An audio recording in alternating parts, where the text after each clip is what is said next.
and welcome back to my channel. My name is Ashley and today I'm going to be talking about my favorite horror novellas that you can read in a day.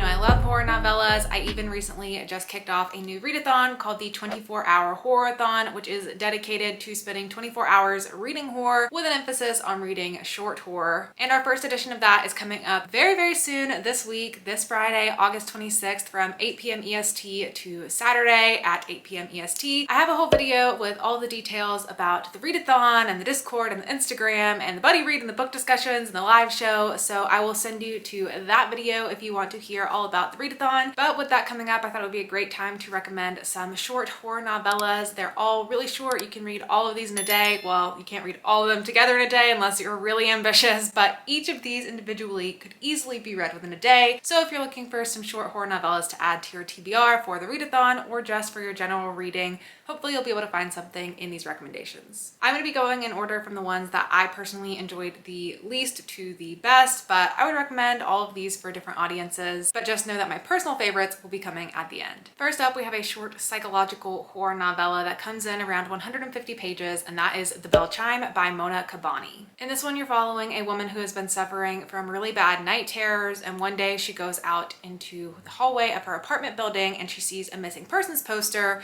but the face on the poster is very familiar and frightening because it is herself. The whole time she's questioning and you're questioning what is real and what is a nightmare, and it is just a twisty-turny psychological fun fast horror novella. Next up, we have a social horror novella, and that is And Then I Woke Up by Malcolm Devlin. This one is around 160 pages. It came out earlier this year, and this one was a little bit confusing for me to figure out as I was reading it, but the more I read, the more it started to come together for me. Essentially what's going on in this horror novella is there is this pandemic that has hit the world. Instead of the disease turning people into monsters, the disease affects your mind and makes you think you're seeing monsters. So then people start killing people because they think they're monsters, but all along the disease is just in their minds. It's a lot about the psychological effects of our media and just a big social commentary on a lot of things that go on today. It's really fascinating, really unique, and it often gets recommended alongside works from other big authors like Stephen Graham Jones and Mira Grant. Next up, coming in just under 100 pages, we have We Can Never Leave This Place by Eric LaRocca. This is a very bizarre, dark fantasy style horror novella. It's very weird. It has some of the weirdest imagery that I've read in horror. It's a really interesting blend of fantasy with horror. What you're following in this one is this girl who is living with her mother. Her mother is pregnant.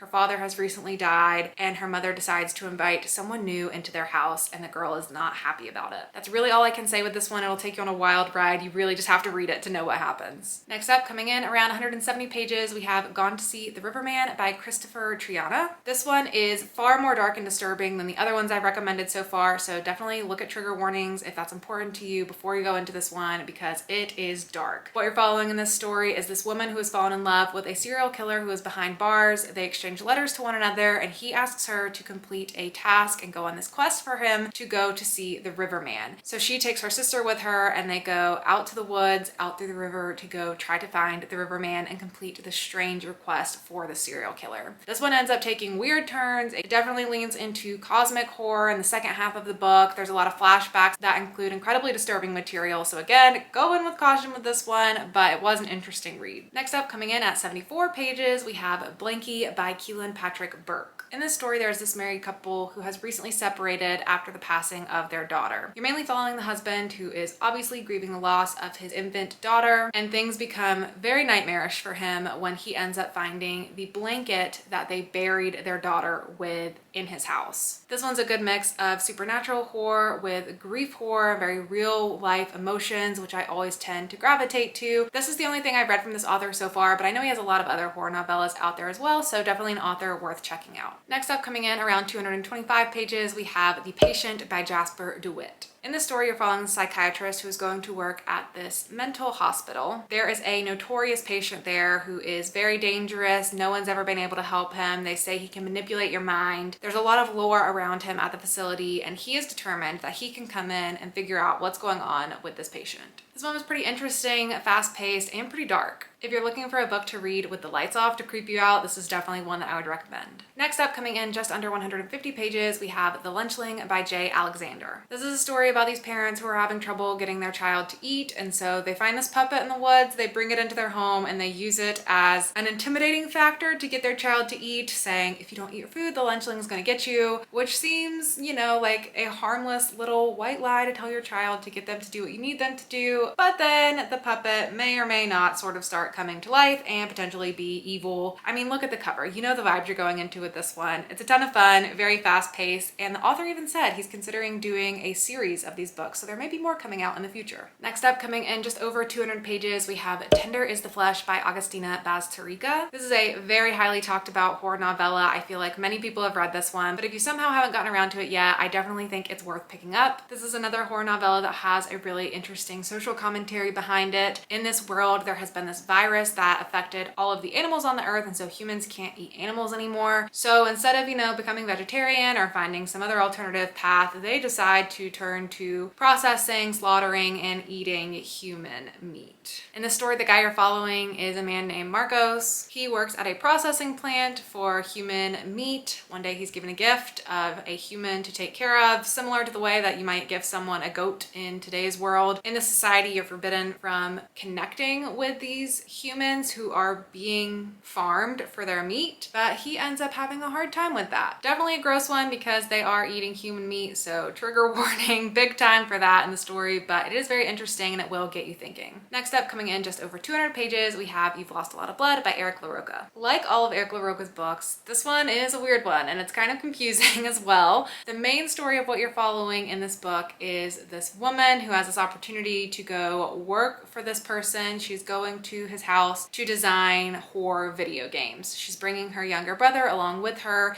and you're seeing the journey that goes on as she dives into the world of the dark video game. That whole story is a story within a story. You're reading the story that in the frame narrative a character wrote, and in that frame narrative there are these two men who were in a relationship, and when the story begins you know that they have both disappeared and gone missing, and so you're piecing together the excerpts of what one of them has written in different short story, poem things, and mainly this narrative of this sister and her brother going off to work on this dark video game. I will say the story within the story was my favorite part of it. The frame narrative I didn't care about quite as much. You'll probably find yourself leaning one way or the other when you read this, but Eric LaRocca's writing is just so fascinating, so grotesque, and I just get absorbed in his books every time, so definitely recommend this one. Next up, coming in around 125 pages, we have Nothing But Blackened Teeth by Cassandra Kah. This is a haunted house story that has a lot of Japanese folklore infused in it. You're following this group of friends who's going to stay at this creepy house together after a pair of them just got married. They're celebrating the wedding, but then things turn dark. The blurb on the back of this one says, "It is a sharp and devastating exploration of grief, the parasitic nature of relationships, and the consequences of our actions." I will say, from the people I've seen read this book, a lot of people tend to not like this one, but I had a lot of fun with it. I love a good, short, fast haunted house story. I love parasitic relationships between friends, so I thought it was a good time, and it had some creepy imagery in it, but it may be worth hearing a couple other opinions to decide if it's going to be one that maybe you will enjoy. Either way, it's really short, so won't be that big of a waste of time if you end up not loving it like I did. Next up, probably the shortest on the list, coming in around 65 pages, is Grown Up by Gillian Flynn. The main character in this story is a really interesting woman who is admittedly scamming people as a sidekick.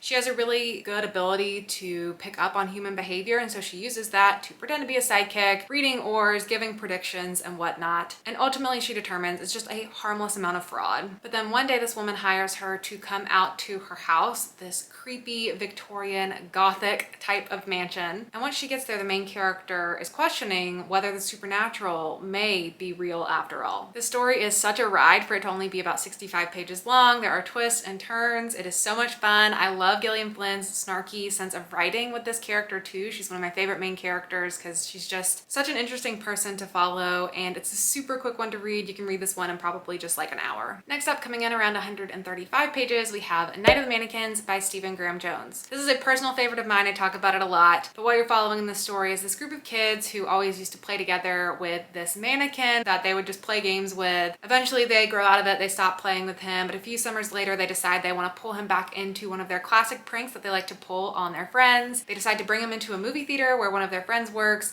sit him in the seats, and they think it's going to be very funny when the ticket person comes along to collect the ticket and realizes that it is just a mannequin sitting there. But while they're sitting there watching the movie, the mannequin gets up, leaves his seat, and walks out of the theater. And then they realize the mannequin may be harboring a grudge for are not being played with for the past couple of summers. I just really love Stephen Graham Jones' short horror stories. The next book I'm going to recommend is also by him, and that is Mapping the Interior. This one comes in around 130 pages, and in this story you're following this boy whose father has recently died, and then he believes that he starts to see his father's spirit around their house. As the title suggests, he begins mapping the interior of his house, trying to figure out the layout of it, where his father's spirit, or potentially not his father's spirit, ends up going in the house. And it's just a really beautiful story about grief. It's a coming of age story. It follows family bonds, and it was just a really moving story. Next up, my third Eric LaRocca book of this list is Things Have Gotten Worse Since We Last Spoke. This is by far my favorite of his that I have read so far. In the story, you're following these two women who meet online. One is trying to sell an apple peeler, and the other is interested in buying it. But from there, they continue having these online interactions through email and instant messaging, and they begin to develop a very unhealthy relationship from there. This one gets pretty gruesome by the end, but it was so fascinating. I love how this one explored what loneliness can do to people, and it's just one of my all-time favorite horror novellas. And finally, coming in around 110 pages, we have Crossroads by Laurel Hightower. This has been one of my favorite books I've read this year, so I talk about this one all the time. But in this story, you're following this woman who has lost her son in a car accident.